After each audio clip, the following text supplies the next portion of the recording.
Right, okay, so earlier on today we got an update about the Dead by Daylight content going forward. We were meant to be getting a PTB tomorrow, but that's now been delayed. I believe the chapter will now be coming out on April 2nd rather than in March. And it's all down to this Dead by Daylight Quality of Life initiative. So, Dead by Daylight's been having these issues lately, and there's probably one of the reasons why I stepped away from it. I've since jumped back on it. I've been doing a couple of streams. There are a couple of issues that the game has, and these are issues that have plagued it since it came out. There are issues that have arose since then, and it doesn't seem to be getting any better. But this here, this is good news. This is really, really good news. Shows that the devs are listening, that they're actually wanting to fix this. Now, I think it has something to do with the Five Nights at Freddy's chapter dropping in the summer. I do feel like that has something to do with it, but I'm going to get to that shortly. All we're going to be covering in this video is just what these changes are and well, what the future of Dead by Daylight is going to be like going forward, because this is very important for the health of the game. I know a lot of people have fell off it, myself included, as I said. But this is huge. This is really, really good. So, earlier on today, the Dead by Daylight team announced several roadmap updates and previews a lineup of gameplay changes, quality of life updates, and general game health improvements to come. Dead by Daylight will be undergoing a substantial quality of life initiative, which should address many long-standing concerns and frustrations our players have been experiencing. This initiative will take place over the course of 2 phases. The first runs from April to June, while the second runs from July to December. For a full look at what's scheduled, check out the roadmap below. So the devs did a video, and this was how they announced what was going to be happening going forward. So in the first phase, which runs from April to June, there are going to be a few things that they go over. So anti-slugging surrender option, which sounds really interesting. Gamma settings, so that's presumably to make the game a bit brighter for you. Go next prevention, which has been a huge issue. Hiding and body blocking prevention. Spawn rules and map offering balancing. And improved AFK bots. As well as that, we've got bulk blood point spending, which sounds really interesting. New quest system, which I imagine is something to do with the archives. More perk presets, and preview your perks in lobby. So before we move on to phase 2, I just want to touch on the phase 1 stuff. So anti-slugging and surrender option. So the biggest thing is slugging. I've noticed since coming back, I think it was about a week ago, I came back to Dead by Daylight, and there were a lot of instances where, because I mostly play killer, I'm not really a survivor player. It's only whenever we're with friends that I'll play survivor. I've noticed that you kind of feel like you're being pushed to slug. I don't really like to do that unless I really, really want the 4K, but that's just that. I think that's just anyone who's like that. I don't think it's just me specifically. It's kind of it is a problem. Like I say, I don't like playing like that unless I absolutely have to, but even then it just kind of feels like it feels kind of dirty to do. So it's nice to see that this is something that's being addressed. The surrender option is quite interesting because it allows you to, if you're absolutely getting your shit pushed in, it allows you to kind of walk away and go, nope, I've been bested. I'll just try again on the next game. And it stops people from, I'm hoping it'll stop people from giving up on Hook, or, just wanting to kill themselves, just by pointing at the Hook, things like that. And even for the killer, if the killer loses 3 gens in a short amount of time, or even loses all gens in a short amount of time, they have the option to just kind of go, nope, we'll try again on the next game, rather than DCing or anything like that. Go next prevention, yeah. So I see, like I just mentioned, people standing in front of hooks, wanting you to kill them, just walking up to you, just throwing the game, basically. And as killer, despite how much I buzz off it, it's a bit of a buzz kill. I kind of want to show what I can do on it, and especially when it's a killer that I'm learning. If you're just throwing yourself at me, I'm just kind of like, alright, I guess I'll I guess I'll try again next game. Hiding and body blocking prevention. So I think that's probably something to do with people who drag games out. I'm not too sure. Spawn rule and map offer and balancing. That sounds quite interesting. I imagine they're going to rework some offerings. And the AFK bots. I don't know if that's like when there's a bot in your game. I'm guessing that's what that is. Bulk blood point spending. Now, as much as I enjoy sitting there and spending all my blood points, if there's a way that we can do it faster to get back into a game, perfect. New quest system. I haven't really bothered with this tome because I've generally just got back into the game and I'm not really looking to grind anything right now. I'm just getting back into the swing of things. But if that's anything to do with earning stuff in the Rift, I'm all for it. Perk presets is pretty interesting. I'm guessing it's probably something to do with maybe pre-builds. So if you're trying to find a build for a killer, is that going to be, you know, like say for example, barbecue's not really good on Dracula because when you're in bat form you don't see auras, but here's something that'll work like spies. I don't know. And preview your perks in lobby. I don't know if that's... Is that going to be when you're waiting to go into a game? Because you can see your perks anyway, unless it's when you're in the game. I don't know. Phase 2. Now, this runs from July to December. We've got anti-slugging, continued improvements, anti-tunneling, anti-camping, MMR update, map and key item balancing, keyboard and mouse on on consoles, custom game improvements, accessibility improvements, prestige awards, reduced login steps, and more, including bug fixes for long-standing issues. Okay. So anti-slugging, that's going to be something that they continuously monitor. They're going to have to, because no doubt perks that you're bringing out, new metas, things like that. I can see Unbreakable becoming base kit. And if it does, you probably get one. Well, saying that with Unbreakable, you get one anyway, so would it be a case of unlimited? Oof. Well, saying that, you could rework Unbreakable. I don't know how they're going to do it. Anti-tunneling.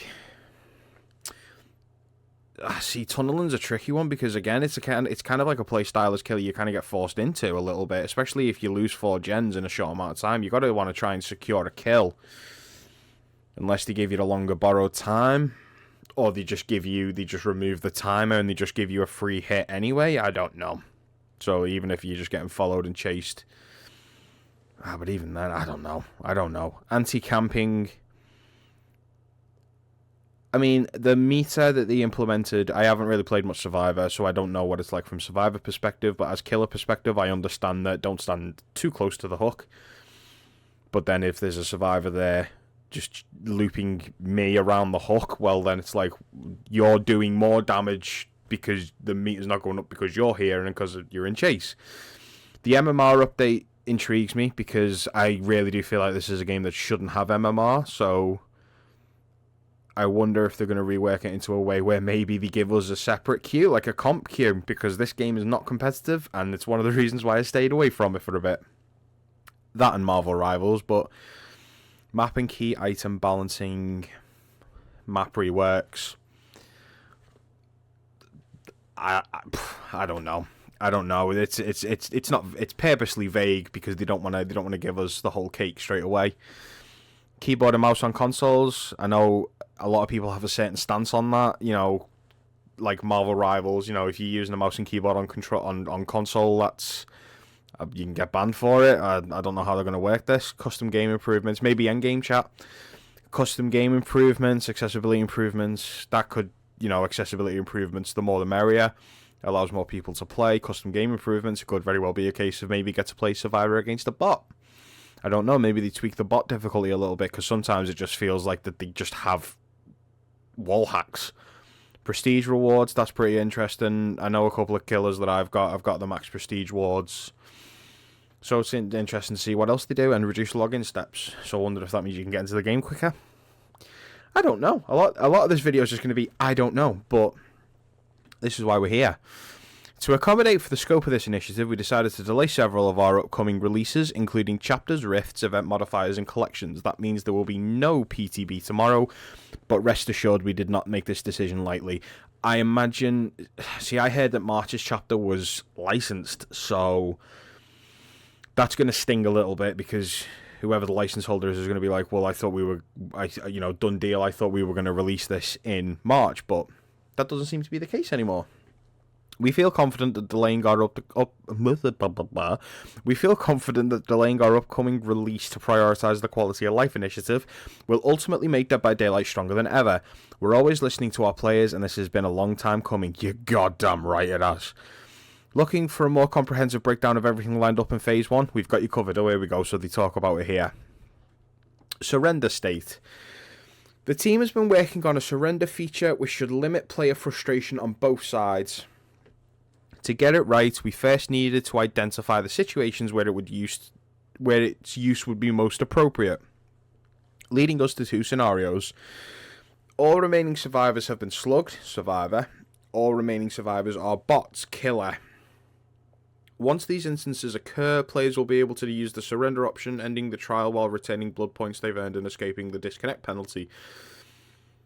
Okay, so it's interesting using the words disconnect penalty, but like if the killer's against bots, I suppose that does up the difficulty in the sense that, like I say, bots have perfect pathing, and they just finish gens, they just crack out the gens, but does that include if you're getting your shit pushed in? Like, interesting. Gamma adjustments. DBD can get a little dark, not just thematically, and sometimes excessive darkness can hinder playability. We're introducing the ability to adjust gamma settings on all platforms, allowing you to find a sweet spot without sacrificing the intended artistic direction. Yeah, that's a problem on some maps. I know Garden of Joy was horrifically dark at some point. Probably still is, I don't know. Go next prevention. This is a big one. The go next expression refers to instances where a survivor deliberately does everything in their power to quickly go to their next game, including walking up to the killer and standing still, running to a hook and repeatedly pointing at it, or most commonly intentionally failing skill checks while on the hook. To disincentivize... I'm going to try saying this word. To disincentivize... I guess I said it right. And properly penalise this behaviour, we'll be implementing measures that will help us identify when a player is attempting to go next. Once identified, they'll receive I can't talk today. Once identified, they'll receive a disconnection penalty point and lose an entire grade. We'll be keeping a close eye on the system to ensure its accuracy, but we're confident that this will help alleviate the issue. I think we're getting a ranked queue. Part of me thinks we're getting a ranked queue, just because it's like, in ranked, if you disconnect, you should get penalised because you're showcasing your skill. I know it's a bit of a touchy subject, but a lot of people get carried to certain ranks, but part of me feels like we're getting a ranked queue, but I could be wrong on that one. On the other hand, we'd like to reward players who stick it out through those challenging matches, even when things take a dire turn. We'll be moving forward with a new emblem-based multiplier that grants additional blood points during your following match, with the bonus stacking over consecutive trials. See, I like that and I don't. The reason I like that is because it doesn't incentivize you to carry on playing. But at the same time, if you're having a really shitty time and maybe you just don't want to carry on, and also they're not, it's probably too early on, but they're also not saying how much it stacks by. It might not even be by much. So take that one with a pinch of salt. Extreme hiding and body blocking prevention. Extreme hiding refers to survivors drawing out an unwinnable match by ignoring their objectives and waiting out the clock. Yes, I've had a couple of games like this recently. I've been learning Singularity again, and people just wait and just hide. And I'm constantly flicking through the biopods to find people. It's not fun. To combat this, we're changing the way AFK crows operate so they can more accurately identify when a player is deliberately avoiding engagement with their gameplay objective. Once a player receives crows, their location will be immediately revealed to the killer. We'll also be incorporating a feature that allows players to lose collision after receiving a third AFK crow, which should allow players... which should prevent instances of body block related griefing. Okay. So if someone stuck them in a corner and yeah, they get 3 crows, then they can just iframe out of there. Okay, that's good. You know, that's a bit of a huge nerf to Trapper, but it's welcome. Map offerings. We recognise that map offerings are a bit divisive. Some players enjoy them while others feel they can grant an unfair advantage. Yes. The fact that they automatically bypass both the map and realm repetition system can also add to that frustration. Yeah, the amount of times I've had the game in a row, it frustrates me. Moving forward, map offerings will no longer guarantee the appearance of a given map, but rather increase its chances by 20%. They will not stack. Okay, so 4 survivors couldn't drop 4 RPDs. It will only count as 1, essentially. We're also looking to make it so map offerings, as well as several other types of offerings, will remain secret during load-in. That way, your decisions to remain in the match will not be swayed by external factors. I like that. But it's also going to be a shock to the system when you're like, oh, fuck the game, and then you get the game, and it's like, oh, well, go next. Spawn rules. Survivor spawn placements can have significant impact on a trial's outcome. An observation that's been repeatedly recognised by our community has become clear that survivors spawning separately and thereby covering more ground allows them to gain a notable advantage in completing their objective. We're changing the default survivor spawn rules to ensure that each survivor will spawn within 12 meters of one another on the same floor if applicable. To accommodate for this change, shroud offerings will be adjusted accordingly. So no matter what, they're always going to spawn together, which might slow down gens being finished. Might. Again, if someone's got great map knowledge, I mean, I don't think gens spawn at a fixed spot, at least on some maps anyway, but again, we'll just have to see how that plays out. We're changing the default survivor, we just talked about that. AFK bot detection. Players that use AFK bots can be frustrating to have in your trial, and we're working on improvements to our detection system so that we can quickly identify and penalise them accordingly. Players that use AFK bots. I don't know what that means. Someone in the chat, let me know what that means. I'm in the chat, in the comments, like, let me know what that means. Maybe it's just the way my brain's interpreting that, but I'm not grasping what that is. Bulk blood point spending. To speed up general blood web activity, we're adding a button that will allow you to spend blood points in bulk. I am so okay with that. Quest system. Previously announced last year, the quest system is part of a larger update to the archives and rifts. So expect more information in an article specifically dedicated to that. For now, know that we will be reworking the challenge system as well as daily rituals to reduce the grind, make it easier to earn rewards, and increase the overall level of fun. Add a ranked queue. That's the way you do it.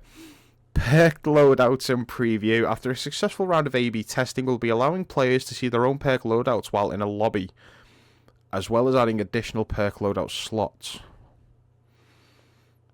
Okay, yeah, no, I get that one. Okay, so it's the loadouts that you can equip, so you've got different builds. And I guess you can see it in-game. Maybe I don't understand that one. We believe these changes will be an overall benefit to Dead by Daylight's health, further establishing a positive gaming environment for all our players. We'd also like to thank you for your patience and understanding during this time. We'll be back at our anniversary broadcast in May to recap Part 1 and provide deeper insight into Part 2 of our roadmap. So keep an eye out for that announcement. In the meantime, we're looking forward to hearing your thoughts and feedback. Thanks for spending time in the fog, the Dead by Daylight team. Not going to lie, kind of panicked a little bit when I saw this announcement. Because I was like, we just lost Multiverses, and I was like, oh god, please don't tell me that Dead by Daylight's going under. I mean, given how big it is still, it's probably not going to happen. But there has been a significant dip in quality, just in terms of bugs, in just in terms of the game getting stale. But this is welcome. One of my biggest issues was the gameplay loop it really started getting stale, getting repetitive. There were so many issues that I had with MMR. I felt like as killer you get pushed to playing in a certain way, and that's just boring to me, and meta is just completely boring to me. I like finding new ways to play. I like the variety, and this game's kind of been, apart from the occasional 2v8 things that, it's something that they should just make permanent. I've been enjoying the 2v8 Resident Evil mode despite its flaws, but again, I just want the game to do well. I've played it since day one. Really started getting into it more. I think it was when Clown came out. I just want the game to do well. Like, I just want it to be in a good place, and I hope with these quality of life changes that we will get better content. It's like with Houndmaster. The lore for Houndmaster was fantastic. The power is fantastic. The sort of the blend of twins and Deathslinger with the killer is it's welcome. But like, that chapter was so broken when really, I say so broken. It wasn't incredibly broken, but there's some issues with Snug, where Snug would collide with an object, and then you just stay still, and then there might be instances where you can't use them for the rest of the trial. But this is huge. I think dedicating some time to healing the game is huge. I know Rainbow Six Siege did it, and I know that game's probably in a really bad state right now, just in terms of content. But I'm quite looking forward to this. It's quite promising. And I think it'll do the world of good. Yeah, content's going to be altered in terms of like the timescale, but that's fine. Show us that you can fix this, and show us that you're working towards it, because so many people are starting to step away from this game, and it's so sad, because it needs competition. Like, thinking of like Marvel Rivals and Overwatch, it needs competition, because competition brings out the best in you. And like, if this game had another, like, if it had Friday the 13th was still going, maybe it would have pushed it in the right direction, or even VHS, but that's a conversation for another time. I welcome this, and I'm looking forward to seeing what the devs cook up. I believe it's April 2nd that we will get the next chapter. So it means the PTB is going to be sometime in March, I guess. But what do you guys think about this? Are you excited to see this game get the attention it deserves in terms of care? Because the amount of chapters that get released, the amount of updates that happen, and something that's been fixed, another thing breaks. So let me know what you guys think about this, and I'll be doing a video on Dead by Daylight in the future. It'll probably be around the time when the Five Nights at Freddy's chapter comes out. It may be before that, but I have quite the backlog of games to get through. So leave a like if you enjoyed this video, and if you do want to see some Dead by Daylight content on this channel, then absolutely sound off below. If you want to see me cover more stuff with Dead by Daylight, whether that's chapter conversations, maybe what I want to see in this game, or what do you want to see in this game, things like that. But yeah, thank you guys for watching, and I know this is probably a little bit different from the videos you usually see on this channel, but I'm kind of taking the channel in a little bit of a different direction as well. But thank you guys for watching, and I will see you in the next video. Bye, guys.